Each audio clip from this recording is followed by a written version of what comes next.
Okay. ఓం శివశక్త్యా యుక్తో ఓం శివశక్త్యా యుక్తో యది భవతి శక్తః ప్రభవితుం యది భవతి శక్తః ప్రభవితుం న చేదేవం దేవో న చేదేవం దేవో న ఖలు కుశలః స్పందితుమపి న ఖలు కుశలః స్పందితుమపి అతస్త్వామారాధ్యామి తతస్త్వామారాధ్యాం హరిహర విరించాదిభిరపి హరిహర విరించాదిభిరపి ప్రణంతుం స్తోతుం వా ప్రణంతుం స్తోతుం వా కథమకృత పుణ్యః ప్రభవతి. కథమకృతపుణ్యః ప్రభవతి. ఓం సర్వవేదాంత సిద్ధాంత గోచరం ఓం సర్వవేదాంత సిద్ధాంత గోచరం తమగోచరం తమగోచరం గోవిందం పరమానందం గోవిందం పరమానందం గురుం ప్రణతోస్మ్యహం. సద్గురుం ప్రణతోస్మ్యహం. జగద్గురు శంకరాచార్యుల వారు వివేక చూడామణి అన్నటువంటి ఈ ప్రకరణ గ్రంథంలో కార్యము కారణము వేర్వేరుగా ఉండవు అనేటువంటి విషయాన్ని, మృత్కార్యభూతోపి మృదోన భిన్న అనేటువంటి శ్లోకంలో తెలియజేశారు. అంటే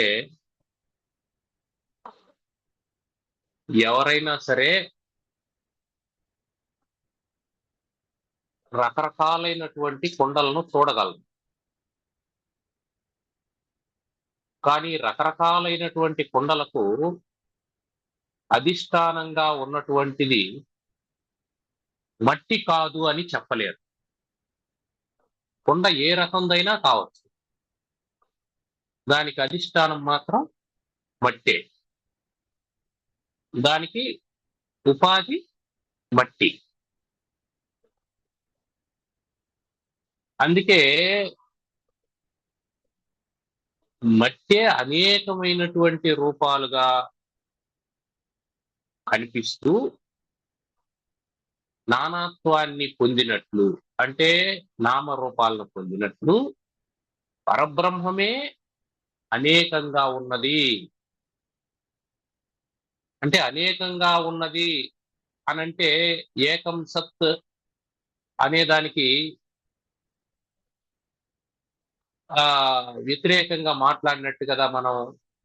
అనంటే జగత్తు అనేకంగా ఉంటది, పరబ్రహ్మ ఏకంగా ఉంటది, అనేకంగా ఉండేటువంటి జగత్తు కూడా పరబ్రహ్మమే.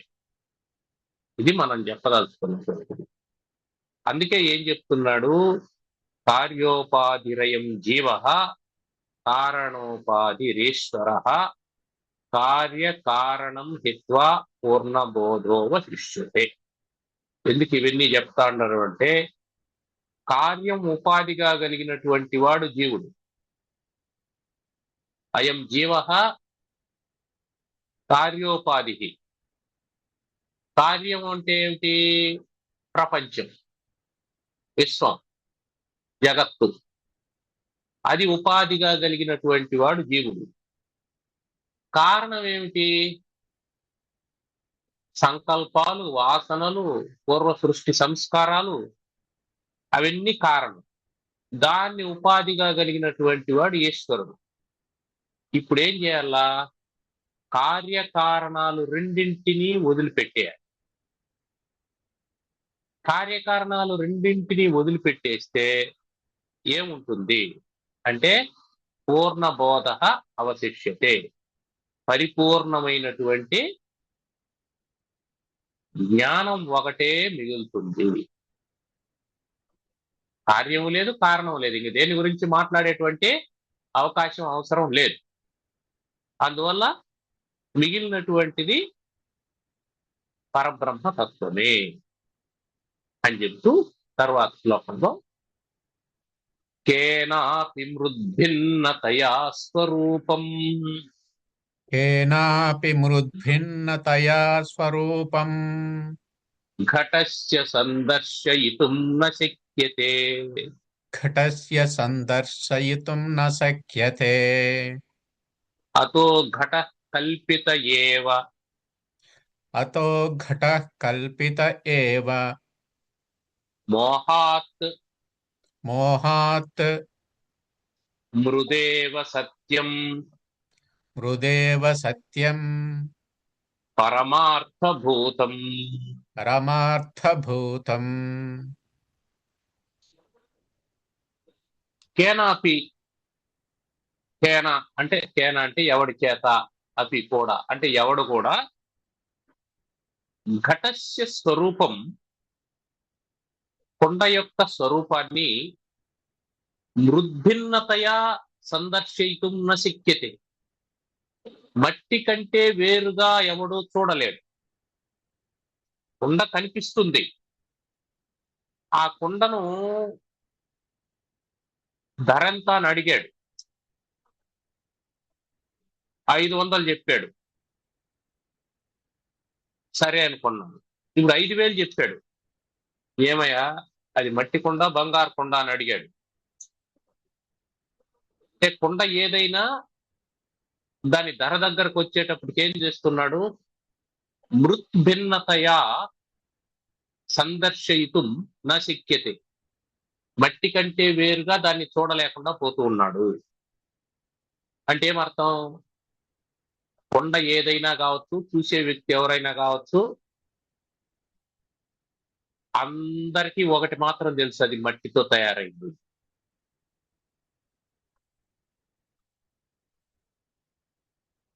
పోని చూపించేవాడు ఇది కుండ అని చెప్తాడు. ఇది కుండ అని చెప్పిన తర్వాత ఇది మట్టి కాదు అని చెప్పగలడా? మనం కూడా ఒక వస్తువును చూస్తాం, ఇది చాలా బాగుందండి, మెటీరియల్ ఏం వాడారండి అంట. మెటీరియల్తో నీకేం పని, వస్తువుతో కదా నీకు పని. అమ్మేవాడు మెటీరియల్తో మీకు ఎందుకండి, మీకు నచ్చింది కదా కొనుక్కోండి అని అంటాడా? దాని విలువను మనం దాని మెటీరియల్తో అంచనా వేస్తాం.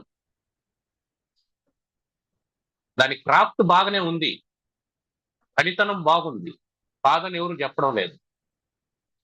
పనితనం బాగుంటే పనితనానికి డబ్బులు ఇస్తారు, దానికి ఎవరు కాదనరు. కానీ అది ఏ మెటీరియల్తో తయారు చేశారు అనే దానికి కూడా విలువ ఉంటుంది కదా. ఒక ఆవిడ నగల కొట్టుకెళ్ళింది,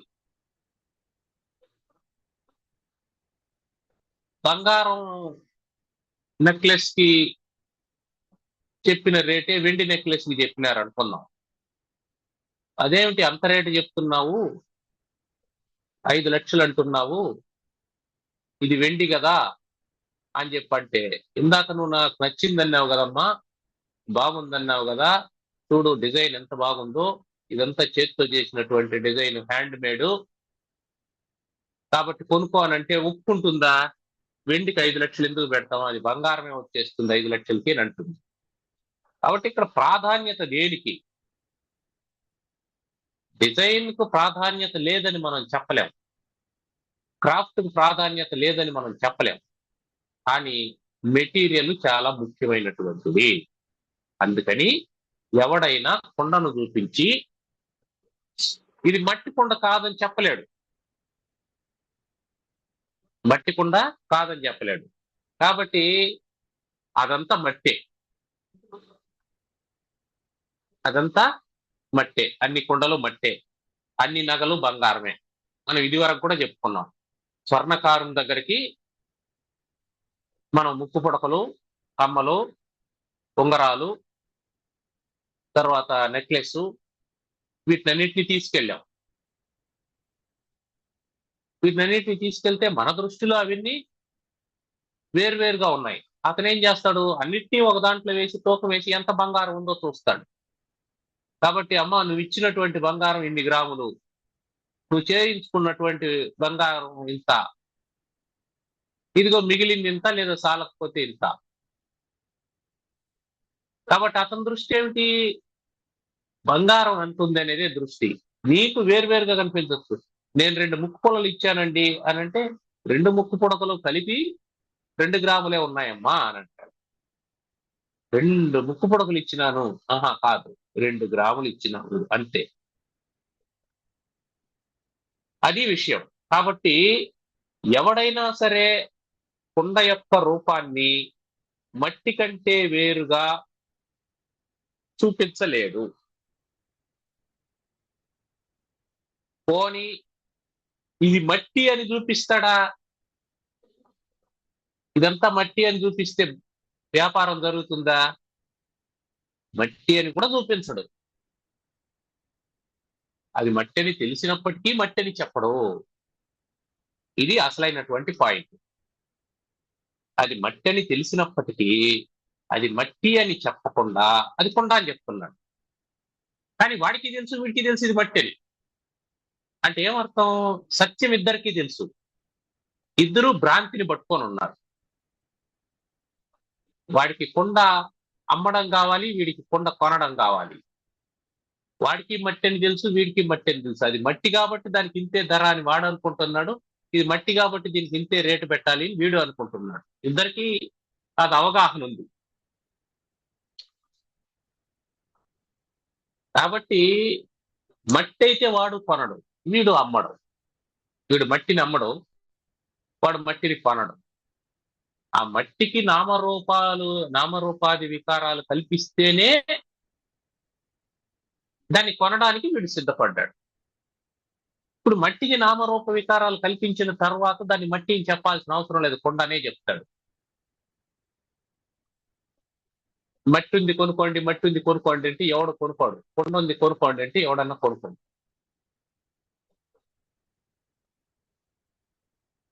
అందువల్ల ఇది యథార్థంగా మట్టి అయినప్పటికీ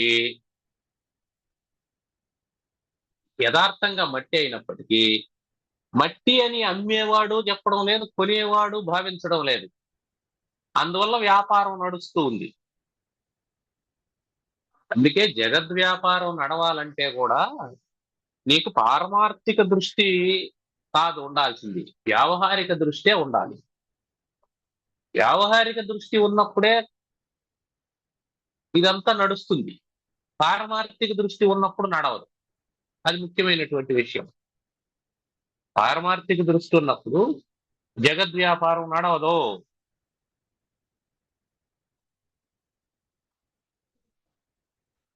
ఆల్రెడీ వ్యాపారం నడుస్తుంది, పారమార్థిక దృష్టి కూడా ఉంది అని అనుకుందాం.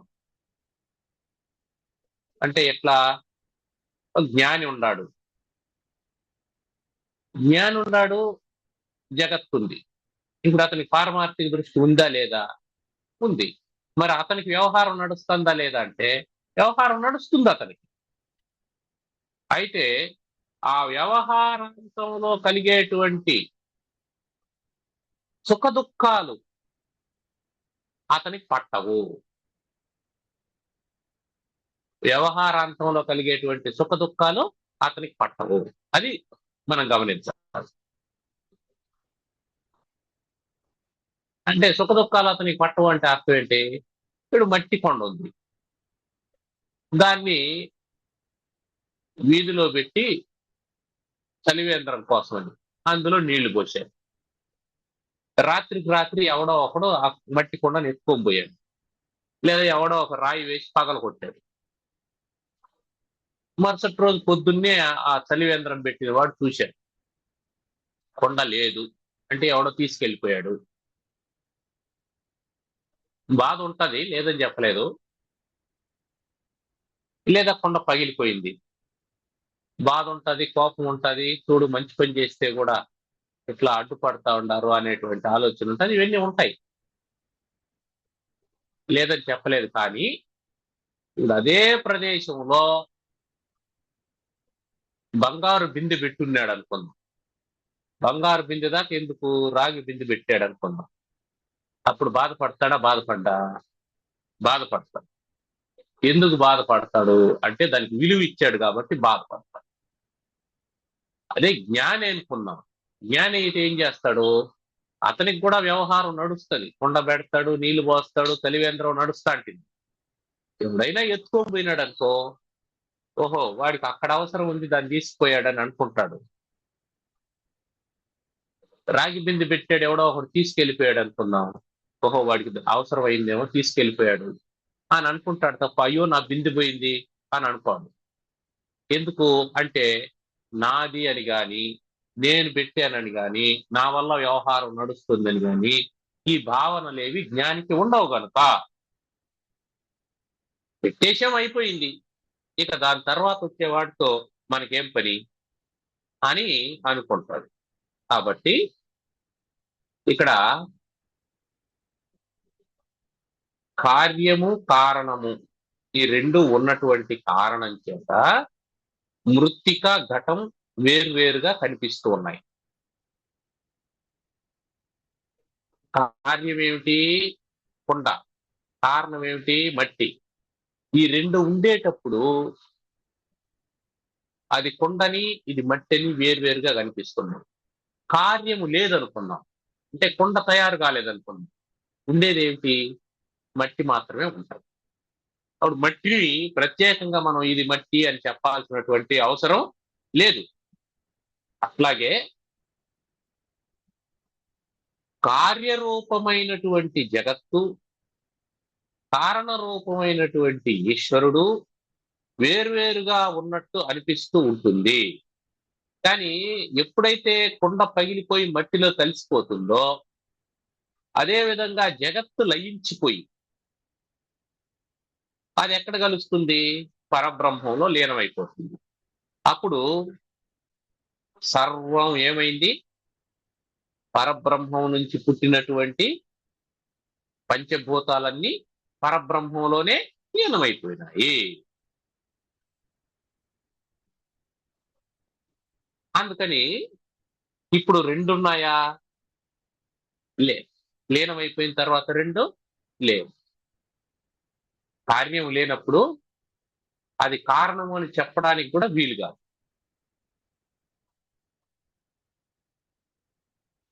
అందుకని ఇక్కడ ఏం చెప్తున్నాడు, అయ్యా ఈ జగత్తంతా పరమాత్మ చేత కల్పితమైనటువంటిదే, కల్పితమైనటువంటిదే. ఇదంతా కల్పితం కాబట్టి ఇది సత్యం కాదు. ఈ నామరూపాలన్నీ కల్పితాలు. సత్యం ఒకటే, అది పరబ్రహ్మం మాత్రమే. సత్యం ఒకటే, అది పరబ్రహ్మం మాత్రమే అని చెప్పి తర్వాత శ్లోకం, సద్బ్రహ్మ కార్యం సద్బ్రహ్మ కార్యం సకలం సదేవం సకలం సదేవం తన్మాత్రమేతత్ తన్మాత్రమేతత్ న తతోన్యదస్తి న తతోన్యదస్తి అస్తితి యో వక్తి అస్తితి యో వక్తి న తస్య మోహో న తస్య మోహో వినిర్గతో వినిర్గతో నిద్రితవత్ ప్రజల్పః నిద్రితవత్ ప్రజల్పః సకలం సద్బ్రహ్మ కార్యం. సకలం చరాచరమైనటువంటి భూత భౌతిక ప్రకృతి ఏదైతే ఉందో అదంతా సకలం సత్ బ్రహ్మ కార్యం, పరబ్రహ్మ కార్యము. సద్రూపమైనటువంటి పరబ్రహ్మ కార్యమే తప్ప వేరు కాదు. సద్బ్రహ్మ కార్యం సకలం. ఏది దృశ్యమానం అవుతూ ఉందో, నీ కంటికి కనిపిస్తూ ఉందో, నీవు చూస్తూ ఉన్నావో, ఇది ఉన్నది అని అనుకుంటూ ఉన్నావో, అదంతా ఉన్నది అని నువ్వు అనుకుంటూ ఉన్నదంతా ఉన్నది. ఎక్కడ ఉన్నది అంటే సత్తా స్వరూపమైనటువంటి పరబ్రహ్మమునందు ఉన్నది.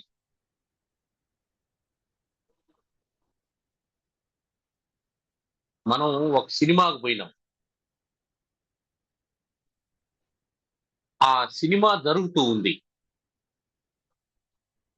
సినిమా జరుగుతూ ఉంది అని మనం అనుకుంటూ ఉంటే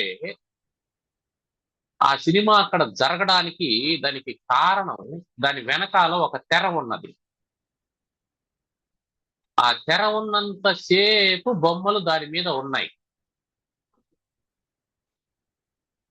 కాబట్టి సకలం, హీరో కావచ్చు, హీరోయిన్ కావచ్చు, విలన్ కావచ్చు, కమెడియన్ కావచ్చు, ఏదైనా సరే ఆ మొత్తం సకలం సద్బ్రహ్మ కార్యం.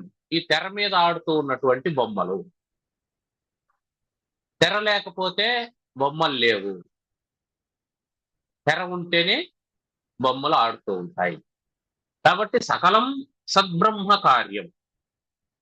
బ్రహ్మ కార్యం అంటే సరిపోతుంది కదా, సద్బ్రహ్మ కార్యం అని ఎందుకు అన్నాడు అంటే, సత్తా అనేటువంటి మాట ఎందుకు చెప్తున్నాడంటే, ఆ కార్యాన్ని సృష్టించగలిగినటువంటి శక్తి కలిగింది అని చెప్పడం కోసం.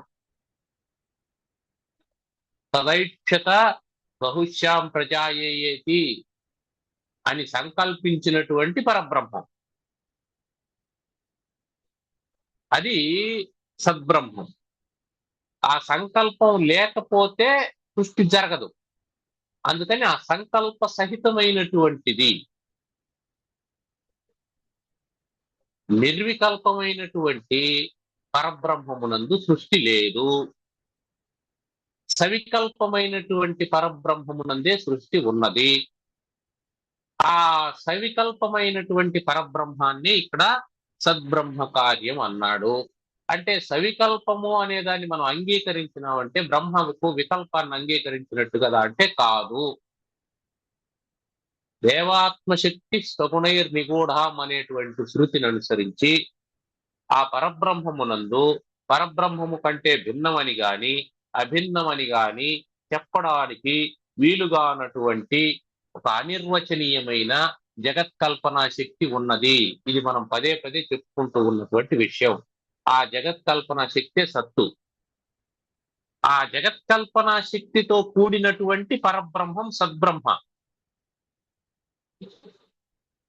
ఆ జగత్కల్పనా శక్తితో కూడినటువంటి సద్బ్రహ్మ యొక్క కార్యం సకలం. ఇది ఏతత్ సకలం. ఏతత్ సకలం.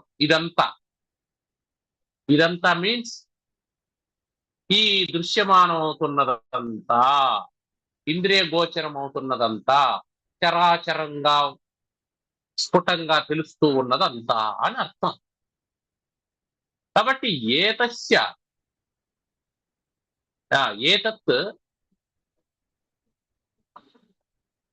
సద్బ్రహ్మ కార్యం సకలం. అది సదైవం సత్ ఏవం లేదా సదైవ, అది సత్తు కూడా. ఏది సత్తు? ఆ సద్బ్రహ్మం సత్యం.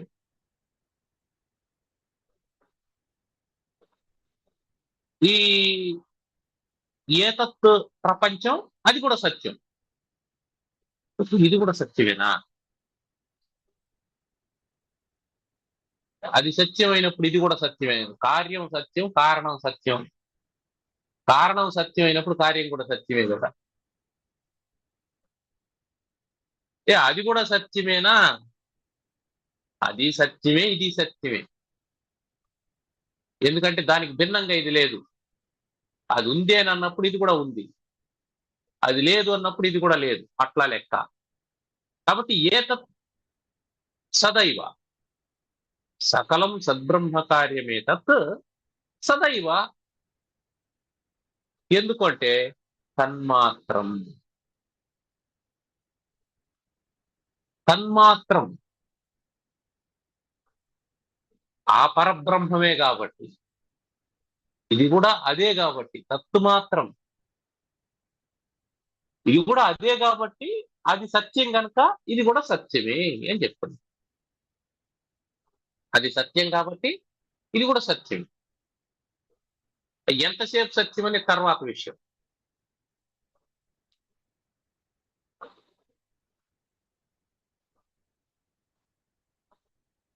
పైగా తతః అన్యత్ నాస్తి. ఎందుకు సత్యము అంటే తతః అన్యః అన్యః అన్యత్ నాస్తి. దానికంటే వేరుగా ఏది లేదు. ఆ పరబ్రహ్మం కంటే భిన్నంగా జగత్తు కూడా లేదు కాబట్టి అది పరమాత్మే, ఇది పరమాత్మే, జగత్తు కూడా పరమాత్మే. ఇప్పుడు అసలు విషయానికి వస్తున్నాడు. ఎంతసేపు జగత్తంతా పరబ్రహ్మం కాదు కాదు కాదు అని చెప్పి అన్నాడు. పరబ్రహ్మం కంటే భిన్నమైనటువంటి జగత్తుంది అని జగత్తుంది. ఆ జగత్తు పరబ్రహ్మము కాదు, జగత్తు కంటే భిన్నమైనటువంటి వాడు పరబ్రహ్మం అన్నాడు. ఇప్పుడు జగత్తునంతా పక్కకు దోసేశాం. మరి జగత్తేమిటి అనే సందేహం సాధకునికి వస్తుందనేటువంటి ఉద్దేశంతో శంకరాచార్యులు వారు ఏం చెప్తున్నారంటే, నాయన సకలం సద్బ్రహ్మ కార్యం ఏతత్తు సదైవ తన్మాత్రం. ఈ సత్తు కూడా ఆ పరబ్రహ్మ స్వరూపమే. అన్యత్తు నాస్తి, వేరొక్కటి లేదు, వేరొక్కటి లేదు. నీకు కనిపిస్తూ ఉన్నటువంటి తాడు, అందులో కనిపించినటువంటి సర్పము, ఆ చూస్తూ ఉన్నటువంటి నువ్వు, అంతా ఒకటే. ఈ తాడు, సర్పము, నువ్వు ఒకటే. నీలోనే తాడుంది, నీలోనే సర్పం ఉంది. నీలో ఉన్నటువంటి తాడుకు వ్యావహారిక సత్తా ఉంది, నీలో ఉన్నటువంటి సర్పానికి ప్రాతిభాషిక సత్తా ఉంది. రెండు సత్తా కలిగినటువంటి ఉన్నవే. ఆ సత్తా నీది, పారమార్థిక సత్తా నీది. నువ్వు పారమార్థికంగా సత్తు కలిగినటువంటి వాడు, నువ్వు పరబ్రహ్మ స్వరూపానికి. నీకు వ్యవహారం ఉంది కాబట్టి తాడుంది, వ్యవహారం ఉంది కాబట్టి ప్రాతిభాషికం కూడా ఉంటుంది, అందువల్ల సర్పం ఉంది. వ్యవహారం ఎప్పుడైతే లేదో, తాడే లేదు అనుకున్నాం, అప్పుడు పామే లేదు. తాడే లేదు, పాము ఎక్కడ ఉంటుంది? అధిష్టానం లేకపోతే అధ్యస్థం ఎక్కడ ఉంటుంది? తాడెట్లా వచ్చింది నీకు? వ్యవహారం వల్ల తాడొచ్చింది. నువ్వు వ్యవహారం నడుపుతూ ఉన్నావు కాబట్టి తాడొచ్చింది, తాడుంది కాబట్టి పాము వచ్చింది. నీకు వ్యవహారం లేదంటే తాడు లేదు, తాడు లేదంటే పాము లేదు. వ్యవహారం లేకపోతే జగత్తు లేదు. వ్యవహారం నువ్వు నడుపుతున్నావు కాబట్టి వ్యావహారిక సత్తా ఉంది, వ్యావహారిక సత్తా ఉంది కాబట్టి ప్రాతిభాషిక సత్తా ఉంది. ఈ రెండు లేనప్పుడు ఉన్నది ఒకటే ఉంటుంది, అది పారమార్థిక సత్తా. అందుకని ఇంతవరకు నువ్వు ఏదైతే చెబుతూ ఉన్నావో జగత్తని, తతః అన్యత్ నాస్తి, అది పరమాత్మ కంటే భిన్నంగా లేదు. ఒకవేళ యహ ఎవడైనా అస్తి ఇతి వక్తి, ఎవడైనా ఉంది అని చెప్తున్నాడు అనుకో, జగత్తు వేరుగా ఉంది అని చెప్పి ఎవడైనా అన్నాడు అనుకున్నా, జగత్తు వేరుగా ఉంది అని ఎవడైనా అంటే అంటే ఎవడంటాడు? అందరూ అంటూనే ఉన్నారు. జగత్తు వేరు, పరమాత్మ వేరు అని అందరూ అనుకుంటూనే ఉన్నారు కదా. మనం కూడా నిన్నటి దాకా చేసింది అదే కదా. జగత్తు వేరు, పరమాత్మ వేరు.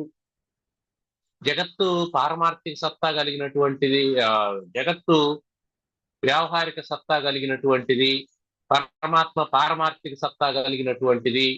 అది సచ్చిదానందం స్వరూపము, ఇది అనృత జడ దుఃఖాత్మకమైనటువంటిది అని నిన్నటి వరకు మనం కూడా అనుకున్నాం కదా. ఆ మన గురించే చెప్తున్నాడు నాయన. తతః అన్యత్ నాస్తి, దానికంటే భిన్నంగా ఏది లేదు.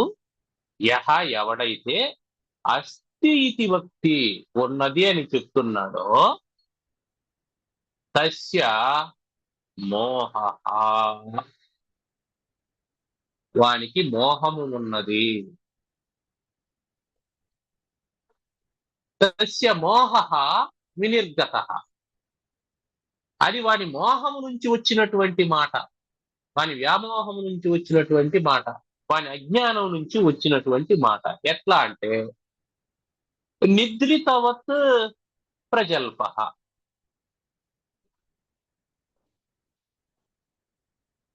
నిద్రితవత్ ప్రజల్ప, నిద్రపోతూ ఉన్నటువంటి వాడు కలవరిస్తాడు చూడు, అట్లా కలవరించినప్పుడు మాట్లాడినటువంటి మాటలు. కలవరించినప్పుడు మాట్లాడేటువంటి మాటలు వినేవాడికి తప్ప చెప్పేవాడికి గుర్తుండవు. వాడు మేల్కొన్న తర్వాత ఆ విషయాలు చెప్పడం. కాబట్టి ఎవరైనా నీకు చెప్పారనుకో ఏమని, పరబ్రహ్మము కంటే వేరుగా జగత్తు ఉన్నది అని, అది నిద్రలో చెప్పినటువంటి కలవరించవంటి మాటలు. అది చెప్పేవాడికి కూడా మోహం లేదు, అక్కడ వినేవాడికే మోహం ఉంటది. వినేవాడు దాని గురించి అనుకుంటాడు తప్ప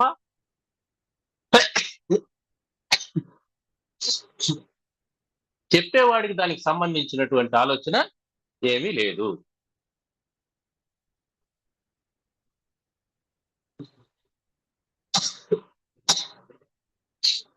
కాబట్టి ఏం చెప్తున్నాడంటే, కొండని మట్టిని ఓ దృష్టాంతంగా చెప్పిన తర్వాత, ఈ కొండకు మట్టి దేనికి దృష్టాంతంగా చెప్పాడు?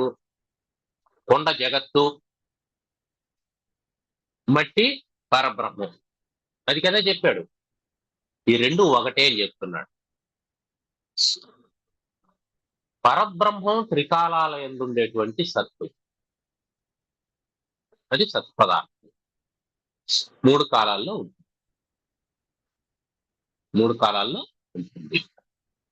మూడు కాలాలంటే జాగ్రత్త, స్వప్న, సుషుప్తులు. మూడు కాలాల్లో ఉంటుంది. ఈ సత్తైనటువంటి పరబ్రహ్మం యొక్క కార్యం ప్రపంచం. ఇది కూడా మూడు కాలాల్లో ఉంటుంది. జాగ్రత్త, స్వప్న, సుషుప్తుల్లో ఉంటుంది.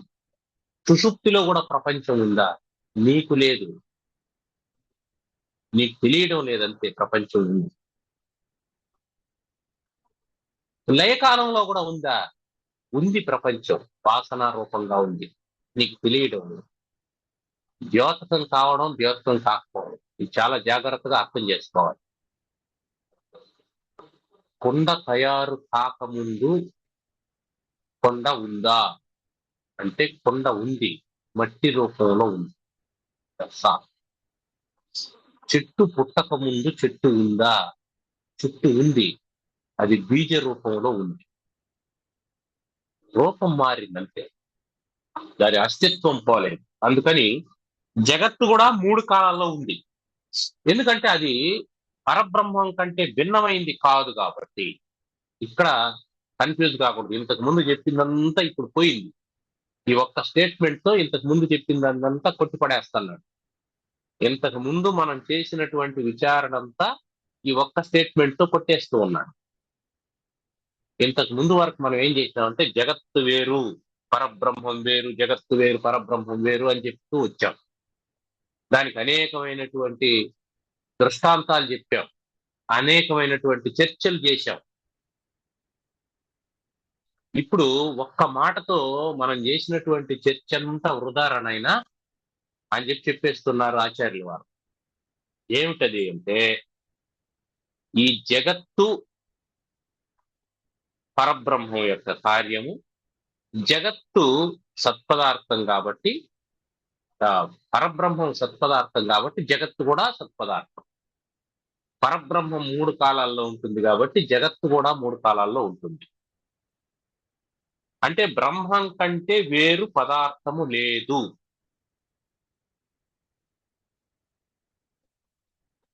పరబ్రహ్మం కంటే ఇంకేమీ వేరుగా లేదు. ఈ నానా నామరూపాలతో కనిపిస్తున్నది పరబ్రహ్మమే, అంతే. అట్లా పరబ్రహ్మం కంటే జగత్తు భిన్నంగా ఉన్నది అని మరి ఇంతసేపు చెప్పుకున్నారు కదా, ఇదంతా వ్యామోహంతో చెప్పినటువంటి మాటలా అంటే కాదు. అవి కూడా వ్యామోహం కాదు, మోహంతో చెప్పినటువంటి మాటలు కాదు, అవి కూడా అజ్ఞానంతో చెప్పిన మాటలు కాదు, అది కూడా జ్ఞానమే. నువ్వు వేరని చెప్పింది కూడా జ్ఞానమే. ఎందుకంటే అది వేరు కాదు అని తెలుసుకోవడానికి ఉపయోగపడేటువంటి జ్ఞానం. అందుకే దాని గురించి ఏం చెప్తున్నాడంటే, నిద్రలో కలవరింత లాంటి మాటలు అవి.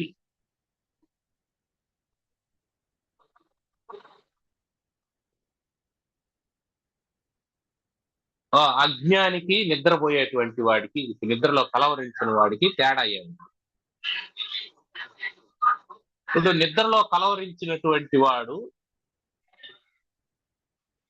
వాడిని లేపినాం.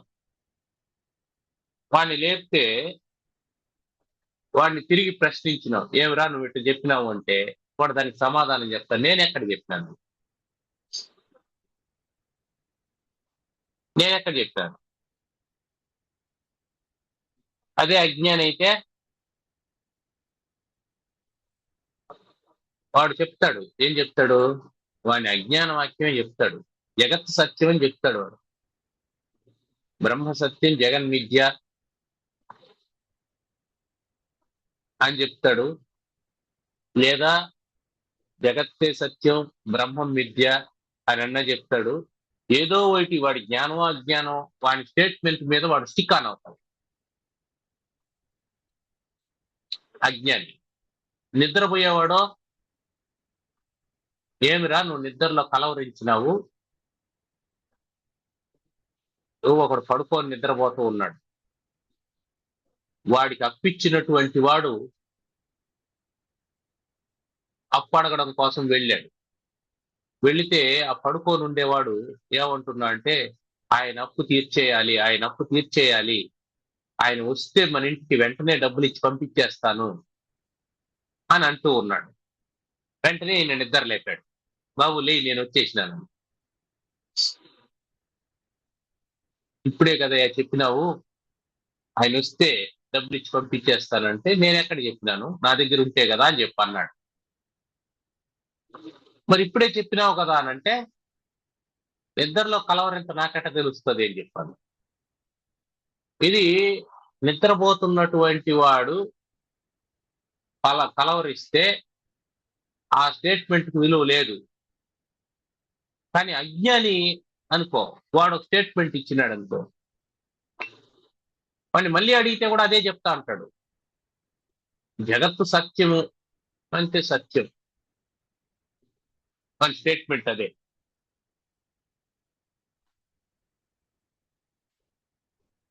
అంటే ఇక్కడ నిద్రపోయేవాడికి జ్ఞానం లేదు,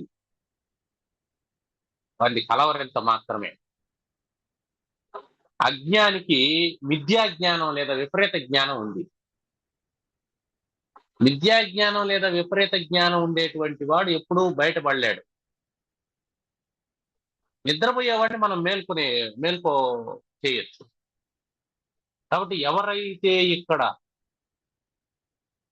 పరమాత్మ కంటే వేరే పదార్థం ఉంది అని చెబుతూ ఉన్నాడో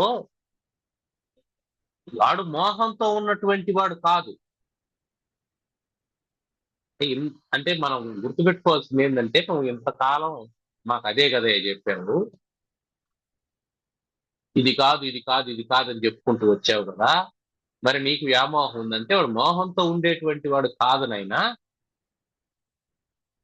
పరమాత్మ కంటే భిన్నంతో మోహంతో ఉన్నటువంటి వాడు కాదు. వాడు నిద్రలో ఉండి చెబుతూ ఉన్నటువంటి వాళ్ళలాగా ఉన్నాడు. మేల్కోగానే దీన్ని వదిలేస్తాడు. ఈ శ్లోకంతో మేల్కొల్పేస్తాడు అంతే.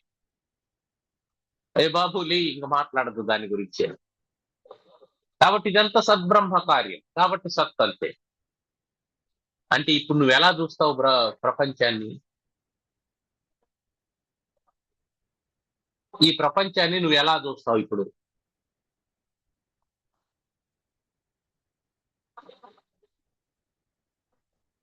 మాయగా చూస్తావా? భ్రాంతిగా చూస్తావా?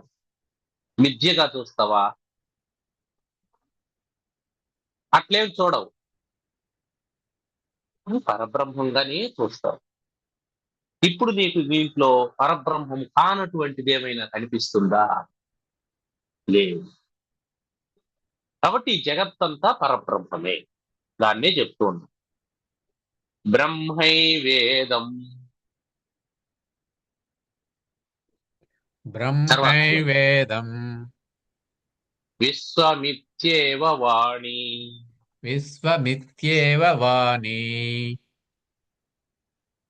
శ్రౌతి భ్రూతే శ్రౌతి భ్రూతే అథర్వనిష్ఠా వరిష్ఠా. అథర్వనిష్ఠా వరిష్ఠా తస్మాదేతత్ తస్మాదేతత్ బ్రహ్మమాత్రం హి విశ్వం. బ్రహ్మమాత్రం హి విశ్వం నాధిష్ఠానాత్ నాధిష్ఠానాత్ భిన్నకారోపి తస్య. భిన్నతారోపి తస్య ఇదం విశ్వం బ్రహ్మైవ.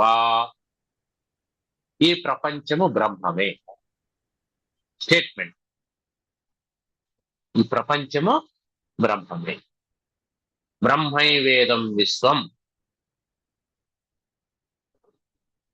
ఇత్యేవ అథర్వనిష్ఠ. అని అథర్వ వేదానికి సంబంధించినటువంటి వరిష్ఠ శ్రౌతి వాణి బ్రూతే. అథర్వ వేదానికి సంబంధించినటువంటి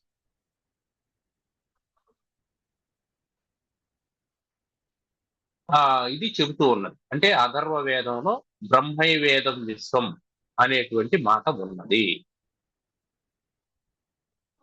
ఈ మాట మన శంకరాచార్యులు వారు చెప్తున్నటువంటిది కాదు. బ్రహ్మైవేదం విశ్వం అని. బ్రహ్మైవేదం విశ్వం అనేది అథర్వనిష్ఠ వరిష్ఠ శ్రౌతి భృతే వాణి. అథర్వ వేదంలో అథర్వ శృతిలో చెప్పినటువంటి మాట. దాన్నే సిద్ధాంతం చేస్తూ ఉన్నాం. కాబట్టి జగత్తంతా పరబ్రహ్మమే. తస్మాత్, ఆ కారణం వల్ల ఏతత్ విశ్వం బ్రహ్మ మాత్రం. ఏతద్ విశ్వం బ్రహ్మ మాత్రం. అథర్వ వేదం చెప్పింది కనుక ఇదంతా బ్రహ్మమే. ఎందుకంటే నాదిష్టానాత్ భిన్నతారోపితస్య.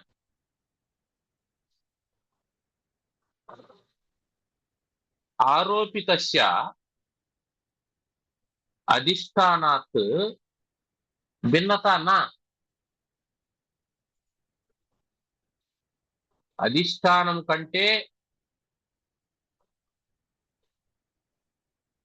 ఆరోపింపబడినటువంటిది వేరుగా ఉండదు. ఆరోపింపబడినటువంటి విశ్వము, జగత్తు లేదా సర్పం అనుకుందాం.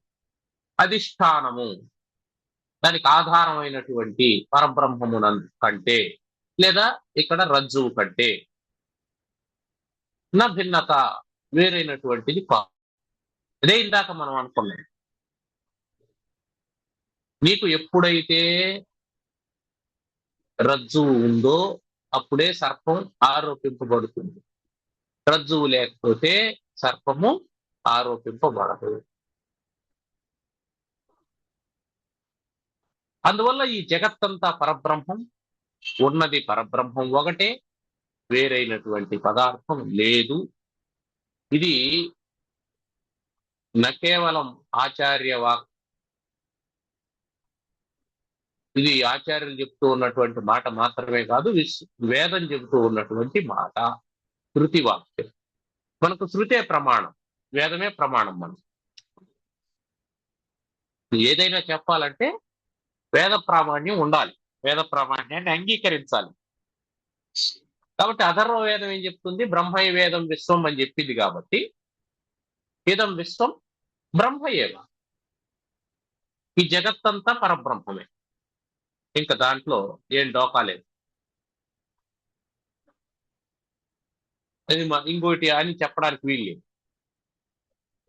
ఎట్లా చెప్తావయ్యా అని అంటే, ఆరోపితస్య అధిష్టానాత్ న భిన్నత. ఆరోపింపబడినటువంటి వస్తువు అధిష్టానం కంటే భిన్నంగా ఉండదు. రజ్జునందు సర్పము, సుక్తినందు రజతత్వము, స్థాణువునందు పురుషత్వం. ఒక త్రాడులో పాము కనిపించింది, ముత్యపు చెప్పులో వెండి కనిపించింది, ఒక మొద్దులో, కొయ్య మొద్దులో ఒక వ్యక్తి కనిపించాడు. ఎవరో పడుకొని ఉన్నట్టు అనిపించింది, ఎవరో పడుకొని ఉన్నాడా అనుకున్నాం. తీరా అక్కడికి వెళ్ళి చూస్తే అది కొయ్య.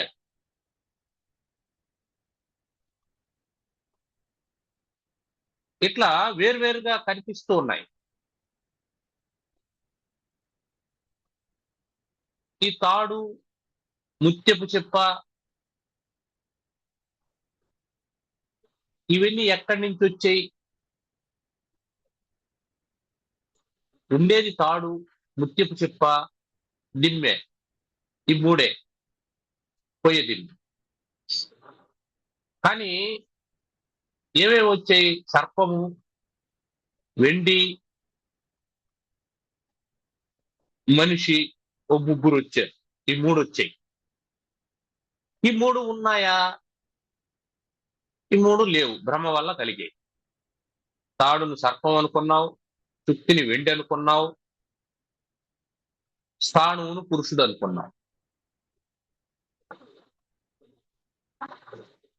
ఇప్పుడు అధిష్టాన జ్ఞానం కలిగితే ఈ ఆరోపిత జ్ఞానం పోతుంది. తాడు తాడని, సుక్తిని సుక్తి అని, స్థాణువును స్థాణు అని నువ్వు తెలుసుకున్న వెంటనే సర్పము, వెండి, పురుషుడు మాయమైపోయారు.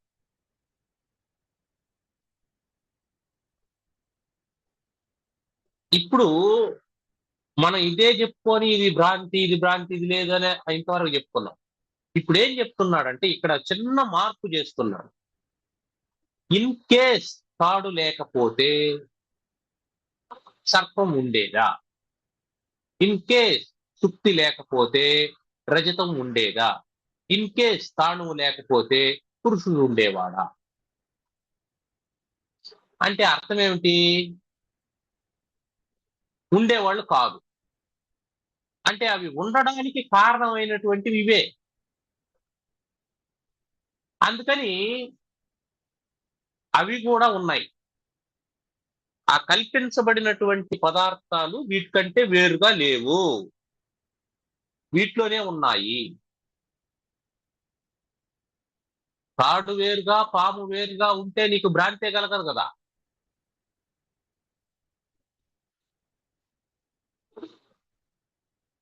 అంటే ఏమర్థం?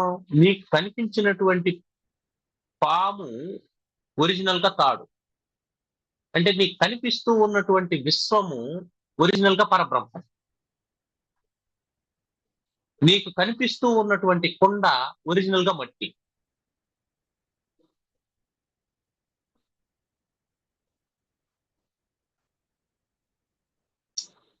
కాబట్టి నువ్వు భ్రమించినంత మాత్రాన ఏమని, తాడును సర్పమని, చుక్తిని వెండి అని భ్రమించినంత మాత్రాన తాడు పామైపోతుందా, ముత్యపు చిప్ప వెండి అయిపోతుందా? ఎప్పటికీ కావు. నీకు భ్రాంతి కాలంలో కూడా పాము లేదు, ఉండేది తాడే. నీకు భ్రాంతి కాలంలో కూడా ఉండేది సుత్తే గాని రజతం కాదు. అంతకు ముందు ఉండేది అదే, ఆ తర్వాత ఉండేది అదే. కాబట్టి 3 కాలాల్లో అదే ఉంటుంది. అది తప్ప వేరేది లేనప్పుడు మధ్యలో వచ్చింది కూడా అదే. పరబ్రహ్మము తప్ప వేరే లేనప్పుడు భ్రాంతి కాలంలో ఉన్నది కూడా పరబ్రహ్మమే. జగద్భ్రాంతి తొలగిపోయిన తర్వాత కూడా పరబ్రహ్మమే.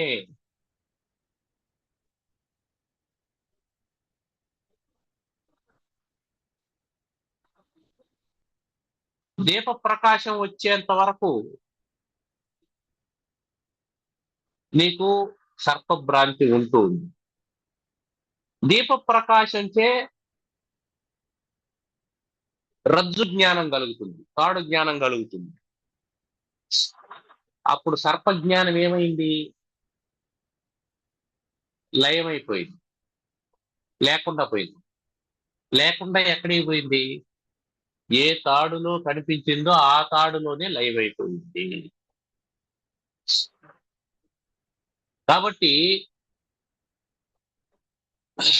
సర్పము యొక్క ఉత్పత్తి, సర్పము యొక్క స్థితి, సర్పము యొక్క లయం.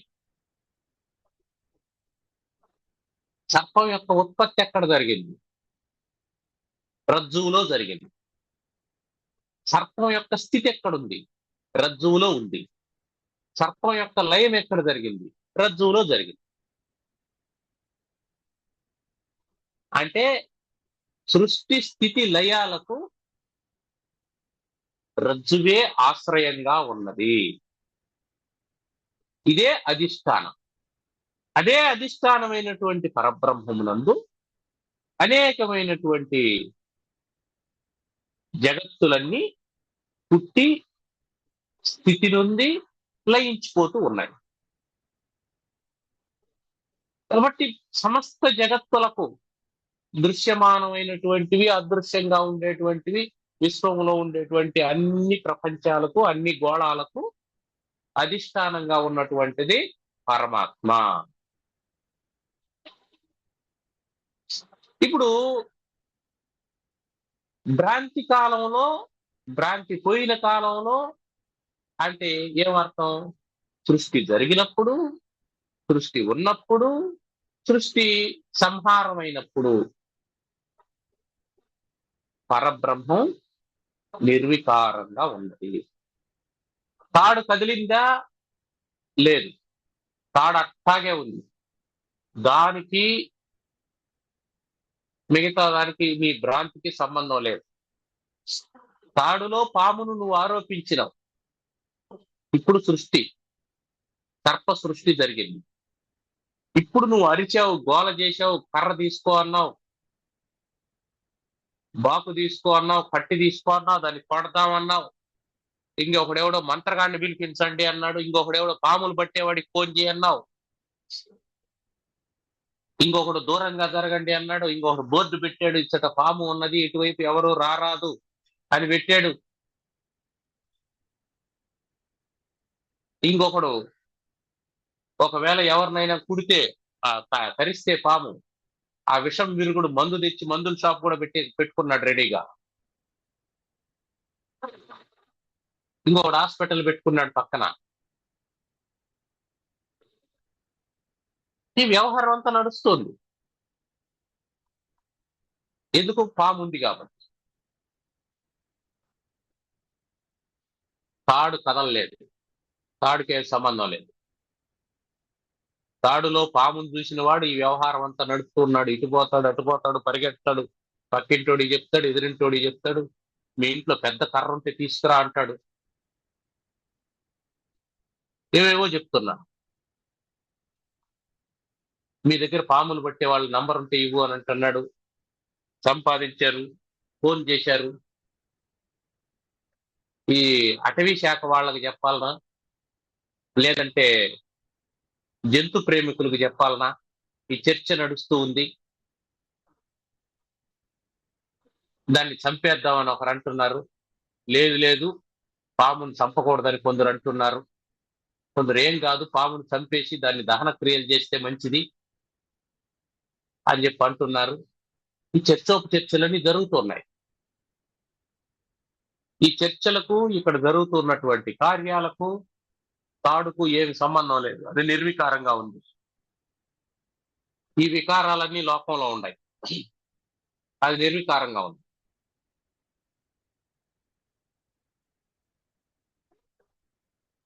అధిష్టానం ఎప్పుడు నిర్వికారంగా ఉంటుంది.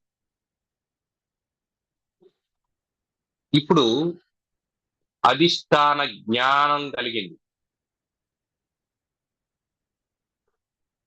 అవిద్యా కల్పితమైనటువంటి కార్యాలు ఇవన్నీ ఇవన్నీ అధిష్టానం జ్ఞానం కలిగింది. ఎప్పుడైతే అధిష్టాన జ్ఞానం కలిగిందో, అంటే ఏ క్షణంలో అయితే నీకు త్రాటి యొక్క జ్ఞానం కలిగిందో, అది తాడు అని తెలిసిన తర్వాత ఇమ్మీడియట్ గా అంబులెన్స్ కూడా సిద్ధంగా ఉంది.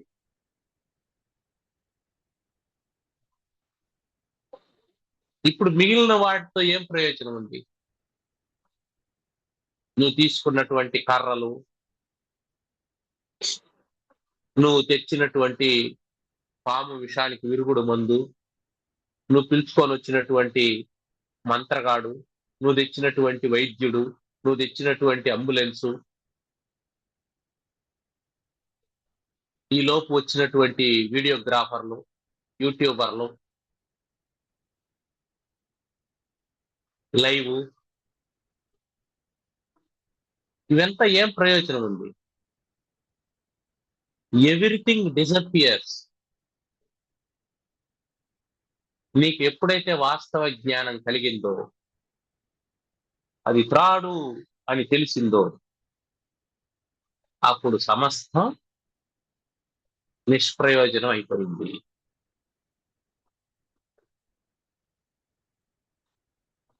కాబట్టి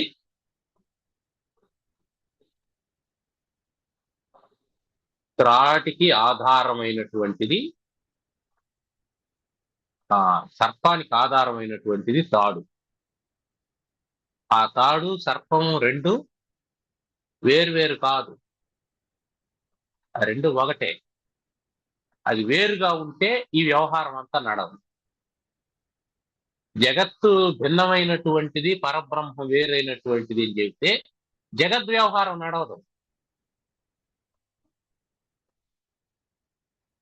జగత్తు వేరుగా, పరబ్రహ్మాన్ని వేరుగా చూడగలిగినటువంటి వాడికి వ్యవహారంతో పనే ఉంది మరి. అందుకని ఈ రెండు వేరువేరు కాదు, అంతా ఒక్కటే, అంతా ఒక్కటే అని ప్రతిపాదన చేశాడు. నేహ నానాస్తి కించన, నేహ నానాస్తి కించన, సత్యం జ్ఞానం అనంతం బ్రహ్మ నేహ నానాస్తి కించన అని ఉపనిషత్తు వాక్యం. నా ఇహ కించన నానా అస్తి, ఇక్కడ కొంచెం కూడా అనేకత్వం లేదు, అంతా అదే. నేహ నానాస్తి కించన. సత్యం జ్ఞానం అనంతం బ్రహ్మ అని ముందు బ్రహ్మాన్ని ప్రతిపాదించి, ఆ తర్వాత ఈ బ్రహ్మమునందు జగత్తంతా ఏర్పడింది అని చెప్పుకుంటూ వచ్చినాం మనం వరుసగా. అలా చెప్పడాన్ని ఏమంటామంటే అధ్యారోపము అంటాం. దాన్ని ఏమంటాం? అధ్యారోపము అంటాం. ఇది టెక్నికల్ టర్మ్. పరబ్రహ్మమునందు త్రిగుణాత్మకమైనటువంటి ప్రకృతి ఉంది. ఆ ప్రకృతి నుంచి పంచభూతాలు ఏర్పడ్డాయి. ఆ పంచభూతాల యొక్క పరిణామం చేత సృష్టి ఏర్పడింది అనంతా చెప్పినాము. దీన్నంతా, ఈ ప్రాసెస్ అంతా ఏమంటాం? అధ్యారోపం. ఆ తర్వాత పరబ్రహ్మం సత్య జ్ఞానం అనంతం కదా. మరి నా స్థూల శరీరం సత్య జ్ఞానం అనంతమా? అన్నమయ కోశ సత్య జ్ఞానం అనంతమా? మనోమయ కోశం, ప్రాణమయ కోశం, మనోమయ కోశం, విజ్ఞానమయ కోశం, ఆనందమయ కోశం, వీటన్నిటికీ సత్య జ్ఞానం అనంతాలనేటువంటి లక్షణాలు ఉన్నాయా అని చెక్ చేశాం. చెక్ చేసి ఇది కాదు, ఇది కాదు, ఇది కాదు, ఇది కాదు అని చెప్పాను. దీన్నేమంటారంటే అపవాదము అంటారు. అపవాదం. ఇది కాదు అని చెప్పడం అపవాదం. ఇప్పుడు ఇది కాదు అన్న తర్వాత మనకేం తెలిసింది? ఏ అధిష్టానంలో అయితే ఈ సృష్టి అంతా ఏర్పడిందని చెప్పి అనుకున్నామో ఆ అధిష్టాన జ్ఞానం కలిగింది.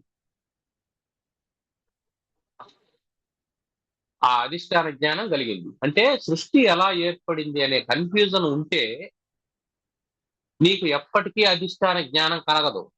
అందుకని ముందు అధ్యారోపం చెప్పాడు. ఆ తర్వాత అధ్యారోపం చెప్పిన తర్వాత ఏమనుకుంటావు? నువ్వు అధిష్టానాన్ని మర్చిపోతావు. మర్చిపోయి భ్రాంతిలో ఉండిపోతావు. ఆ భ్రాంతి నుంచి నిన్ను తొలగించాలి అంటే అపవాదం చెప్పాలి. అధ్యారోపం అపవాదం అయింది. అధ్యారోపం అపవాదాలు చెప్పిన తర్వాత నీకు కలిగింది ఏంటి? బ్రహ్మజ్ఞానం కలిగింది. ఇప్పుడు ఏం చెప్తున్నాడు? నేహ నానాస్తి కించన. నాయన, నువ్వు ఈ అపవాదం ఏం చేశావు? అధిష్టాన జ్ఞానాన్ని, అధిష్టాన పరబ్రహ్మాన్ని తెలుసుకున్నావు. అధిష్టాన పరబ్రహ్మం నేను అని తెలుసుకున్న తర్వాత ఈ అధ్యారోపమైనటువంటి ప్రపంచం అంతా ఏమిటి? ఇది మళ్ళీ ప్రశ్న మిగిలిపోతుంది. అది కూడా పరబ్రహ్మమే అని చెప్తున్నాడు. అది కూడా పరబ్రహ్మమే అని చెప్తూ నేహ నానాస్తి కించన. ఇది వేరువేరుగా ఏమీ లేదు అని చెప్పాను. వేరువేరుగా లేదు, వేరువేరుగా లేదు, ఒకటే అయ్యింది అని చెప్పి. ఇప్పుడు చూసేవాడు, చూసే పదార్థం, దృష్టి మూడు ఏమైనాయి? ఒకటైపోయింది. మామూలుగా అయితే చూసేవాడు, చూసే పదార్థం రెండు ఉన్నాయి, చూపు మూడు ఉన్నాయి. ఇప్పుడు చూసేవాడు, చూసే పదార్థం రెండు ఒకటైపోయినప్పుడు ఇంక చూడబడేది ఏముందాడా? ఏమీ లేదు. కాబట్టి దృక్కు, దృశ్యము, ద్రష్ట మూడు ఒకటైనాయి. ఆ ఒకటి కావడమే జ్ఞానము. అదే అధిష్టాన జ్ఞానము. దాని గురించి ఇంకా కొన్ని దృష్టాంతాలతో తరువాత విషయాల్ని చెబుతూ ఉన్నాడు. ఏమైనా ప్రశ్నలు ఉన్నాయి ఇందులో?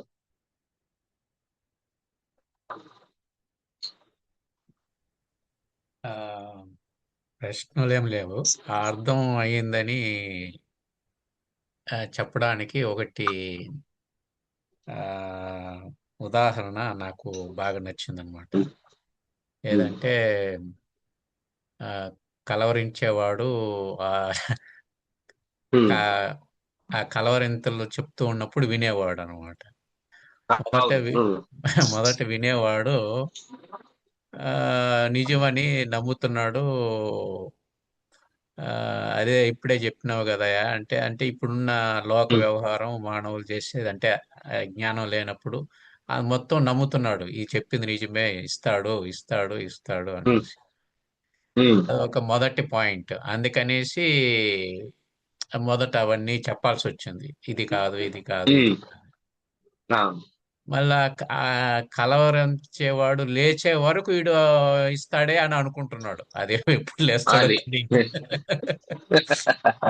ఆ, అది వాడి యొక్క వ్యవహారం ఇస్తాడనే నమ్మకంతో భ్రాంతిలో వాడు అదే భ్రాంతిలోనే ఉన్నాడు. అందుకనేసి ఉమ్, ఆ ఇది చెప్పాల్సి వచ్చింది. ఇది కాదు, ఇది కాదని. మళ్ళీ కలవరించిన వాడు లేచిన తర్వాత ఆ నేను అది కాదు అనేసి ఈ విషయం వీడికి బోధపడుతుంది అనమాట. అవును. అది రెండోది జరిగిన తర్వాత మళ్ళా వాడు లేచినాడు కానీ చెప్పలేదు. లేచిన తర్వాత ఇంకా అదే. ఇస్తాడేమో అని అనుకుంటున్నాడు ఇంకా. అవును. ఆ, ఆ, మళ్ళా చెప్పిన తర్వాత విషయం తెలుస్తుంది. ఓకే, ఉమ్, అది మూడో అవును. విధానం ఇప్పుడు. ఆ ఉమ్, ఆ విధంగా. సో ఆ, ఈ అధిష్టానం అనేది లేకపోతే ఇవన్నీ నడవు. అవును. భ్రాంతి కూడా అధిష్టానం మీదనే ఆధారపడి ఉన్నది అనేసి. అవును. ఆ, అవును. ఆ భ్రాంతి అనేదే లేదని చెప్పేశాడు ఇప్పటికి. లేదు కానీ అది ఉమ్, ఉండడానికి కూడా ఇదే కారణం అని. అంతే. అంతే. ఉండడానికి ఇదే కారణం కాబట్టి అది కూడా అదే. రెండు అంతా అవును. ఒకటే. ఉమ్, ఉమ్, అది చూసేవాడు చూసే అది ఇప్పుడు పాము ఆ, తాడు పాము ఆ, పాముగా చూడబడేది అన్ని మొత్తం ఎగిరిపోయి ఉమ్, తాడు ఒకటి మిగులుతుంది అనమాట. ఇంకేం అవసరం లేదు. అంతే. అవును. ఆ, ఉమ్, ఆ, చాలా అంటే చాలా చక్కగా నిదానంగా ఓపికగా ఉదాహరణలతో ఆ, ఒక్కొక్క పాయింట్ ఎవరంటే ఒక సైంటిస్ట్ లాగా ఆ, ఉమ్, మొత్తం ఆ, ఈ- వివరణాత్మకంగా అర్థమయ్యే విధంగా చాలా చక్కగా ఆ, వివేక చూడమని జరుగుతూ ఉందన్నమాట. అవును. ఉమ్, ఉమ్. అదే ఆయన ఆచార్య పురుషులు కాబట్టి ఆయనకి తెలుసు ఎలా చెప్పాలి అని. ఆ, ఉమ్. చాలా చక్కగా. ఆ, అంతే కదా. ఆ. ఓం సర్వమంగళమాంగళ్యే శివే సర్వార్థ సాధికే శరణ్యే త్ర్యంబకే గౌరీ నారాయణి నమోస్తుతే.